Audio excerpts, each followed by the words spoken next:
श्री आस्करण जी महाराज नाम के महाभागवत हुए हैं, जो अपने लोग नाम कीर्तन करते हैं श्रृंगार आरती के बाद। हाँ, आस्करण मधुकर जयमल नृप हरिदास जन दासा, ऐसा आता है। तो आस्करण जी के इष्ट श्री राधा मोहन जो थे, इन्होंने विचार किया कि राजकाज में हर क्षण कोई न कोई जब सेवा में बैठते तो राजा, तो आप ये सलाह ये सब बंद कर देना चाहिए। जिस समय हम श्री जी की सेवा में है उस समय अन्य कोई वार्ता नहीं, अन्य कोई नहीं, बस उन्हीं के रूप गुण का चर्चा करते हुए।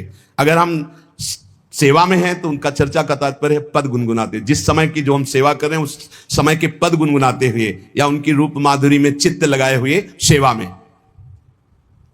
इससे बड़ी कोई बात नहीं। यदि सेवा मिल गई श्री जी की तो आप ये समझ लीजिए कि आप श्री जी के पास जाने का पास मिल गया आपको। बड़े बड़े महापुरुषों ने कहा भजन करना, साधना करना, ये सब हो सकता है, लेकिन प्रभु की सेवा में अनुराग, गुरु की सेवा में अनुराग, संत सेवा में अनुराग, समाज सेवा में भगवत भाव से अनुराग, ये बहुत कठिन बात है। ऊर्ध्वबाहु विरोमेश न कश्चित शृणोति में धर्मादर्थश्च कामश्च किम धर्मम न सेव्यते। भगवान श्री कृष्ण द्वैपायन व्यास देव जी कहते हैं, मैं दोनों हाथ उठाकर कहता हूं, मेरी बात सुन लो, मान लो। सेवा से सब प्रकार की संपत्ति प्राप्त हो जाती है, जो चाहिए आपको, लौकिक पारलौकिक। हाथ उठा के कहता हूं, मेरी बात मान लो। भगवान व्यास देव जी कहते हैं जो सेवा धर्म है, भगवत सेवा, समाज सेवा भगवत भाव से की हुई सेवा, शब्द निष्काम होता है, जहां कोई कामना नहीं की जाती, और प्रीत्यर्थ जिसकी सेवा करें उसको सुख पहुंचाने का भाव, तभी सेवा शब्द सार्थक होता है। कोई भी ऐसी कामना नहीं जो सेवा से पूर्ण ना हो जाए। जो सेवा धर्म का आचरण करता है उसके संपूर्ण जीवन में आनंद ही आनंद, सुख ही सुख रहता है। और लोग कहते हैं धर्मात्मा को दुख मिलता है। तुम क्या जानो, तुम बाहरी बात देखकर कहते हो दुख मिलता है। हृदय आनंद में वो डूबता है जो किसी भी वैभव में, किसी भी सुख में, किसी भी अनुकूलता में नहीं होता। अभी आपने सेवा धर्म को स्वीकार नहीं किया। सच्ची कहते हैं, सेवा में जब ये शरीर जाता था तब भी किडनी फेल थी, 20 वर्ष से फेल है। कभी गुरु कृपा से एक दिन का भी चूक नहीं हुई, और कभी जानने नहीं दिया कि शरीर में कष्ट है। 7 बजे से लेके कभी कभी 11 बजे तक सेवा का सौभाग्य मिलता, बिल्कुल कभी नहीं जानने दिया। बड़ी से बड़ी सेवा की जो आज्ञा हुई तो वही गुरु बल सब कार्य कराता था। कहीं सेवा में कहीं भी ऐसा में नहीं, जब सेवा के बाद आए तो भले लेट गए, फिर सामर्थ्य नहीं रही भिक्षा भी मांगने की, पर जब सेवा में गए तो एक अपार सामर्थ्य गुरु कृपा से आ जाती थी। सेवा में एक अद्भुत सामर्थ्य है।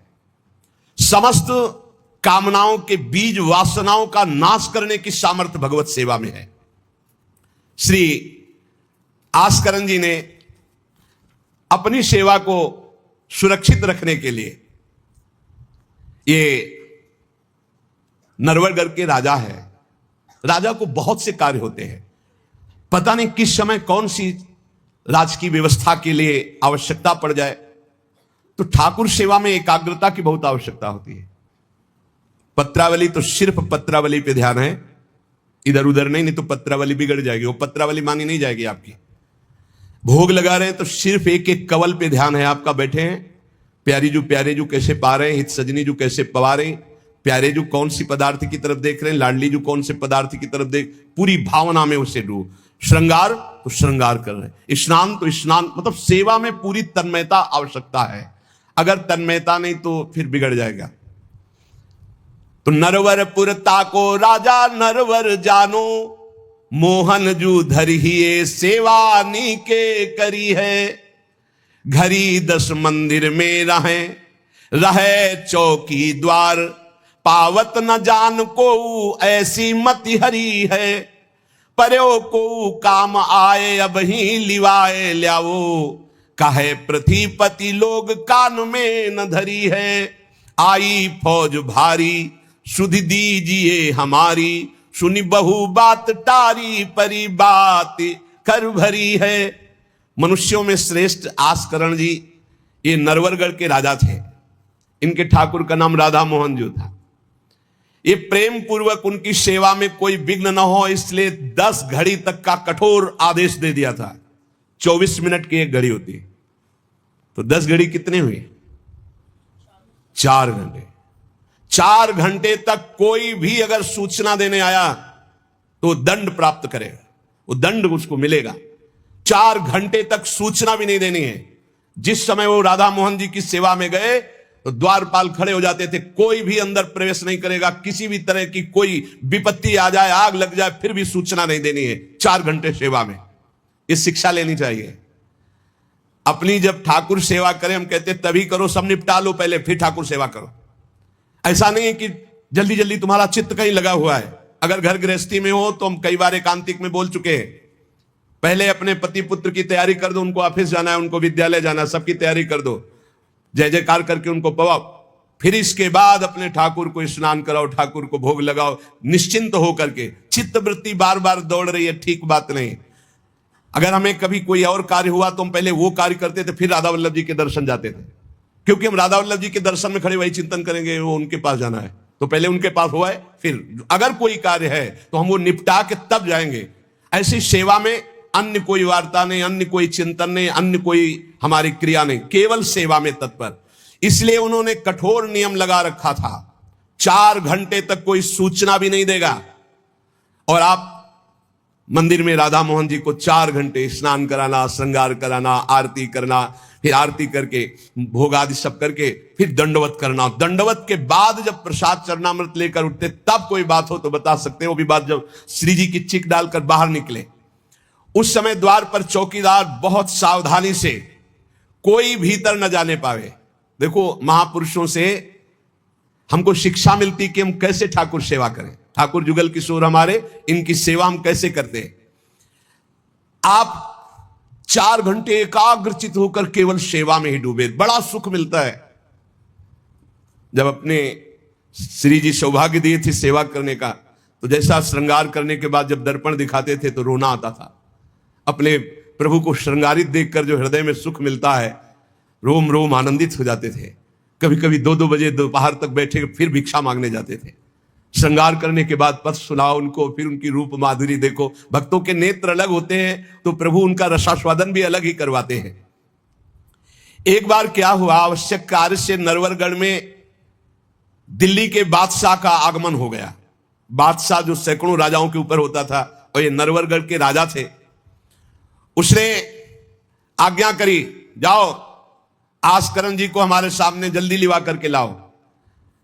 और आस्करण जी का नियम था, राधा मोहन जी के मंदिर में गए तो सख्त आदेश, कोई सूचना नहीं पहुंचाएगा। सब आस्करण जी के जो रक्षक थे उन्होंने मना कर दिया, नहीं महाराज, ये आपकी सूचना भी नहीं पहुंच सकती, 4 घंटे आ ही नहीं सकते आस्करण जी। उसको बहुत क्रोध आया, बादशाह हो, मैं आदेश कर रहा हूं, एक छोटे राजा के सेवक हमें जवाब दे रहे हैं। बादशाह ने आज्ञा का उल्लंघन, इससे बड़ा क्रोध हुआ और उसने बड़ी सेना बुलवा ली और सेनापति को आदेश किया कि जाओ बोल दो, नगर का नाश करवाना चाहते हो या हमारी आज्ञा का पालन करना चाहते हो। तुरंत आस्करण को भेजो, अन्यथा पूरी सेना बलात् नगर को नष्ट कर देगी और जबरदस्ती आस्करण को बंदी बना लिया जाएगा। बादशाह का आदेश, देखो परीक्षा होती। जब यह आदेश हुआ, सेनापति आया, निज दूतों से जो अंगरक्षक द्वारपाल, उनसे कहा, सबने कोई उत्तर नहीं दिया। 4 घंटे तक हम अपने राजा को सूचना भी नहीं दे सकते, जो तुम्हें करना हो करो। यह बड़ी बात है। बादशाह का हुक्म, बादशाह के सेनापति का हुक्म, सेवा में विघ्न ना पड़ जाए इसलिए कठोर नियम लिया था। पर सबके हृदय में घबराहट थी कि अब क्या होगा, जब बादशाह नाराज हो गया, सेना आ गई, सेनापति आ गए, अब क्या होगा। सेनापति ने बादशाह से कहा कि अब क्या हुक्म है, वहां से मना हो गया है, आपकी आज्ञा का उल्लंघन, हमारी आज्ञा का उल्लंघन, हमारा भय दिखाना सब व्यर्थ चला गया। कही कह पठाई, कहो कीजिए लड़ाई, सुनी रुचि उपजाई, चली पृथ्वी पति आयो है। पर्यो सोच भारी, तब बातों विचारी कही, आप एक जाओ गयो अचरज पायो है। सेवा करी सिद्धि साष्टांग होई के भूमि परे, देखी बड़ी बेर पाओ खड्ग लगायो है, कटी गई एड़ी ये पे टेढ़ी हूं न भौ करी, करी नित नेम रीति धीरज दिखायो है। बादशाह ये बड़ा आश्चर्य हुआ कि ये आस्करण जी के पास सूचना ही नहीं पहुंचाई जा रही और हमारे भय का इसके ऊपर कोई असर नहीं। पर आस्करण जी बहुत साधु प्रकृति के हैं, बड़े प्रियजन हैं, आक्रमण करना तो उचित नहीं, मैं स्वयं जाकर के देखूं क्या बात है। राजा थोड़ा भाव से युक्त हुआ, नहीं तो रजोगुण में फिर ऐसा भाव कहां होता है। पर आस्करण जी की भक्ति का प्रभाव कि उसके ये देखो चल के आखिरकार है क्या। बादशाह स्वयं आया। राज कर्मचारी अब विचार में पड़ गए कि बादशाह को कैसे रोका जा सकता है। सब जितने उनके अंगरक्षक सबको रोक दिया। ये बड़ी बात है, यह है भगवान की आराधना का बल। नहीं, बादशाह को कौन रोक सकता है। एक छोटे राजा ये है, उनके सैनिकों ने, द्वारपालों ने रोक दिया और बादशाह से कहा राज आज्ञा का उल्लंघन हम नहीं कर सकते, नाम सूचना दे सकते हैं और ना किसी और को अंदर जाने दे सकते हैं, किसी और को अंदर नहीं जाने दे तो हम जा सकते हैं। बोले हां आप बादशाह हैं, आप जा सकते हैं, लेकिन आपके साथ कोई नहीं। बादशाह राजी हो गया। देखे आखिरकार अंदर क्या है। वहां जाके देखा तो आस्करण जी की सेवा हो चुकी थी संपूर्ण। अब वो दंडवत कर रहे थे। कई बार हमने प्रार्थना की है उपासकों से कि 11 दंडवत, 21 दंडवत, 51 दंडवत, 108 दंडवत, जितनी सामर्थ्य हो नियम ले लो, रोज करो। 4 परिक्रमा करो श्री जी की और 11, 21, 51, 108 दंडवत करो। जो स्त्री शरीर के साधक हैं वो पंचांग दंडवत करें। पंचांग किया, खड़े हो गए, हाथ जोड़ा, मंत्र जपा, फिर पंचांग किया, फिर खड़े हो गए। ऐसे ही जो पुरुष शरीर साधक है वो साष्टांग करें। साष्टांग किया मंत्र जपते हुए, फिर खड़े हो गए, हाथ जोड़ा, फिर मंत्र जप कर प्रणाम किया, फिर साष्टांग, फिर ऐसे। हमें लगता है होती होगी दंडवत, करते होंगे, क्योंकि ये नियम तो बहुत पहले से दिया और ये करना ही चाहिए। सच्ची कहते हैं बड़ा सुख मिलता है जब अपने इष्ट के चरणों में साष्टांग लौट कर और उनकी तरफ देखते हुए। बहुत कृपा होती, बहुत कृपा होती। यावत स्वस्थमिदम कलेवरम यावत च दूरे जरा, जब तक ये शरीर स्वस्थ है बुढ़ापा दूर है। आनंद लूट लो भाई, ये कमाने का समय गंवाने का नहीं है। आस्करण जी अपने ठाकुर की संपूर्ण सेवा करके दंडवत अपनी पूरी कर रहे थे। अब जैसे 108 दंडवत तो समय लगेगा। हमने देखा है पूज्य सदगुरुदेव भगवान को अस्वस्थ शरीर में, अस्वस्थ अवस्था होने पर भी, बुखार है पर दंडवती अपनी पूरी करते हुए, नियमावली पूरी करते हुए देखा। क्योंकि जैसे ब्रज की 84 कोस की परिक्रमा में तो श्री जी साथ थी, बहुत थकान, बहुत शरीर कष्ट में, पर आप अपनी दंडवती जरूर पूरी करते। गुरुदेव भगवान को देखा। महापुरुष नियमनिष्ठ होते हैं, जो नियम ले लिया उससे तोड़ते नहीं। जय बजे आरती होती है, आप देख लो, 5 मिनट के अंतर की बात नहीं कह सकते, नहीं आपको ठीक समय से आरती मिलेगी। जय बजे वो टहलने के लिए वही उनका समय होगा। महापुरुषों की पहचान होती है, उनकी एक रस दिनचर्या चलती, उनकी दिनचर्या में फर्क नहीं पड़ेगा। शरीर में भले फर्क पड़ा हो, चाहे बुखार हो, चाहे जुकाम हो, चाहे जो भी पीड़ा हो, दिनचर्या में फर्क नहीं पड़ सकता। ये महापुरुषों की पहचान होती है। आस्करण जी साष्टांग लेट करके दंडवत कर रहे थे। अब को बादशाह आ जाएगा तो बादशाह कोई साधारण तो है नहीं, उसकी बाजू बंद, उसके सब झनन भनन आवाज तो होती है, पता भी चलता है कि कोई आ गया। मुड़ करके भी नहीं देखा बादशाह की तरफ, बस बार बार साष्टांग दंडवत, खड़ा खड़ा देखता रहा। 108 दंडवत, 2-4 हो तो बड़ी देर हो गई, ना बादशाह से बात, ना सलाम, ना कोई, बस वो अपनी साष्टांग दंड। ये होना चाहिए। आप श्रृंगार कर रहे हैं तो श्रृंगार में ही दृष्टि होनी चाहिए। दंडवत कर रहे हैं तो किसी की तरफ नहीं, सिर्फ दंडवत के सामने प्रिया प्रीतम है, हम बार बार दंडवत कर रहे हैं। ये उपासकों की एक एकाग्रता होती है। भला सोचो बादशाह पास खड़ा है तो ऐसे लेटे लेटे भी तो देख सकते थे, बिल्कुल नहीं देखा। राजा को, बादशाह को बड़ा आवेश आया कि इतनी देर से मैं खड़ा हूं, पहले तो वहीं सब नाना करते रहे, इतनी देर से खड़ा हूं, ना कोई प्रणाम, ना नमस्कार, ना हमारी तरफ देख रहा है, क्या है। तलवार निकाली और साष्टांग दंडवत कर रहे थे तो मारा, एक पैर की एड़ी कट गई, एड़ी कट गई, खून बह रहा है। साष्टांग दंडवत, फिर खड़े, फिर साष्टांग दंडवत, फिर खड़े, फिर साष्टांग दंडवत, बिल्कुल नहीं देख रहे कि एड़ी कट गई। सोचो जरा, ये भक्त की निष्ठा है उपासना की। या तो अगर एक चींटी काटेगी तो थोड़ी देर लौट करके पहले देखेंगे क्या हो रहा है, फिर दंडवत। एड़ी कट गई, लेकिन किसने काटा ना, ये बात देखी। एड़ी कटना कोई साधारण बात समझते हो? तलवार से पूरी एड़ी काट दी, कोई दुख नहीं, रक्तस्राव हो रहा है। अपने नियमानुसार कटी गई एड़ी, ए पे टेढ़ी हूं न भौं करी, ना तो आह निकला ना गुस्साई कि किसने ऐसा कर दिया। करी नित नेम रीति धीरज दिखा, धैर्य पूर्वक 108 दंडवत पूरी की। पूरा जब संपन्न कर लिया, इसके बाद पीछे हटे, चिक गिराई, क्योंकि समझ चुके थे कि ये तलवार चलाने की हमारे ऊपर हिम्मत केवल बादशाह की हो सकती, दूसरे की नहीं। कोई साधारण राजा नहीं, महाभागवत और महाबली है। इसलिए हमारे ठाकुर का सुखपूर्वक अपशयन हो। चिक डाली, उठ चिक डारी तब पाछे सो निहारी, कियो मुजरा बिचारी बादशाह तिरिझे हैं। हित की सच्चाई यह है नेको ना कचाई होत, चर्चा चलाई भाव सुनि सुनि भीजे हैं। बीते दिन को नृप भक्त सो समायो, पृथ्वीपति दुख पायो सुनी भोग हरि चीजे हैं। करे विप्र सेवा तिने गांव लिख न्यारे दिए, वाके प्राण प्यारे लाड़ करो कहीं धीजे हैं। आस्करण जी ने जब चिक डालकर पीछे मुड़कर देखा तो बादशाह तो शिष्टाचार के अनुसार जोहार किया।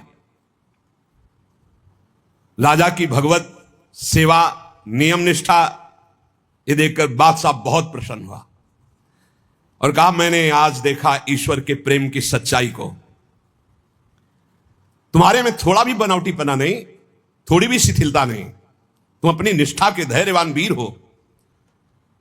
बादशाह ने आस्करण जी से भगवत प्रेम संबंधी कुछ चर्चाएं की और विचार अपने प्रकट किए कि आज मैं बहुत खुश और सौभाग्यशाली हूं कि तुम्हारे जैसा राजा मेरा जन है। बड़ा हृदय रस में डूब गया बादशाह का। यह है देखो सच्चाई भक्ति की। नहीं बादशाह के हुक्म को टाल देना, सेनापति की आज्ञा का उल्लंघन कर देना, बादशाह आया है साष्टांग दंडवत, कोई उसका आदर ना करना, ये सब भारी अपराधों में आता है। नहीं, बादशाह आया और फिर दंडवत हो सके नहीं, पहले उससे बातचीत होगी, बाद में दंडवत होगी। नहीं, अपनी निष्ठा के आगे नहीं। एड़ी काट दी गई फिर भी नहीं रुके। अब आस्करण जी सदैव अपनी भगवत निष्ठा, भगवत सेवा में मगन रहते। राजा बहुत प्रसन्न होकर के कहा कि अब जिस कार्य के लिए हम आए थे अब उस कार्य की जरूरत नहीं है, और अपनी जेब से अपनी रुमाल निकालकर अपने हाथों से उनके चरणों की एड़ी में बांधा और कहा तुरंत चलिए राजवैद्य के द्वारा इसे, और आज से हमारी तरफ से आपके ठाकुर की सेवा सुख संविधान चलेंगे। हम विशेष विशेष प्रकार की आपकी ठाकुर सेवा में सहयोग करें। आस्करण जी ने कहा भगवत कृपा है, सब भगवत कृपा है, सेवा यथार्थ रूप से चल रही है। नियम की सच्चाई और हृदय में कोई छल कपट नहीं, रोष नहीं, ये भगवान के भक्त में विशेष लक्षण होते हैं। भगवान के भक्त में छल कपट नहीं और अपराध करने वाले पर भी रोष नहीं। उमा संत कई यही बड़ाई, मंद करत जो करे भलाई। अगर सच्ची आराधना, सच्चा प्रेम, तो सबको बदलना पड़ेगा। बादशाह का भाव बदल गया, जो आवेश में था, क्रोध में था। सच्चाई से अगर थोड़ी भी ठाकुर सेवा की जाए तो माया पर विजय प्राप्त की जा सकती है। साधो भाई भजन किया सोई जीता, जो सच्चाई से भजन किया, सच्चाई से सेवा की, वही इस माया पर विजय प्राप्त किया। एक बार राजा आस्करण जी के शरीर में बहुत जोर का बुखार आ गया। ऐसा बुखार कि न उठने की हिम्मत, न शरीर की शुद्धि, और नियम की निष्ठा थी ही। अब भारी कष्ट, एक तो शरीर उठने लायक नहीं, भारी बुखार, और दूसरा सेवा। अब वो इस बात के चिंतित थे कि सेवा कैसे होगी। तो ठाकुर जी ने स्वप्न में अपने किसी निजजन पंडा से कहा इनको किसी औषधि की जरूरत नहीं, मेरा चरणामृत पिला दो, स्वस्थ हो जाएंगे, सेवा में आ जाएंगे। वो गए और उनका ठाकुर जी ने स्वप्न में आकर के कहा है कि आप ठाकुर जी का चरणामृत पी लीजिए, आप स्वस्थ हो जाएंगे। वैसे तो चरणामृत रोज ही लेते थे, सेवा में जाने के पहले ठाकुर जी का चरणामृत जो पूर्व का था पिया, तत्काल सब खत्म हो। सेवा में बहुत बड़ी सामर्थ्य है निष्ठा में बहुत बड़ी सामर्थ्य है ठाकुर जी के चरणामृत में। विश्वास करो, जो रोज चरणामृत पीता है अकाल मृत्यु नहीं हो सकती। अकाल मृत्यु हरणम सर्वव्याधि विनाशनम, कोई भी रोग परास्त नहीं कर सकता। आप रोज चरणामृत पिए। अरे भाई, आप अगर राधा नाम विराजमान किए स्नान कराते हैं तो रोज श्री लाडली लाल का चरणामृत है। रामे लाडली जो धामे लाल जो विराजमान है, प्रिया प्रीतम राधा नाम में विराजमान है। आप अगर सेवा नहीं विराजमान किए हुए हो तो विराजमान कर लो, जीवन काहे व्यर्थ करोगे। लेकिन जब तक सेवा ना विराजमान करो तो चले जाओ बिहारी जो, राधा वल्लभ जो, राधा रमन जो, राधा दो, कहीं भी मांगो चरणामृत मिल जाएगा। और रोज उसी में जल मिला करके रोज एक ढक्कन रोज चरणामृत ले। अकाल मृत्यु हरणम सर्वव्याधि विनाशनम श्री कृष्ण पादोदकम पीत्वा पुनर्जन्म न विद्यते। जो रोज चरणामृत पीता है उसका पुनर्जन्म नहीं होगा। बड़ा से बड़ा रोग आएगा लेकिन उसको पीड़ा नहीं पहुंचा पाएगा, अकाल मृत्यु नहीं होगी। तो स्वप्न में ठाकुर जी ने कहा चरणामृत दे दो, सब सामर्थ्य आ जाएगी। एक बार राजा ने द्वेषवश सेना लेकर, किसी दूसरे राजा ने आपके ऊपर चढ़ाई कर दी, तो आपने व्यर्थ की खून खराबी ना हो, ललकार सुनकर भी आप सेना सहित संग्राम भूमि में ये विचार किया कि युद्ध करने से बहुत लोगों का नाश होता है। इसलिए अपने सब महारथियों को बुलाया और कहा नाम कीर्तन करो। जहां युद्ध के लिए ललकार हो रही वहां नाम कीर्तन शुरू कर दिया। नाम कीर्तन इतनी जोर का कि आनंद में सब झूम रहे।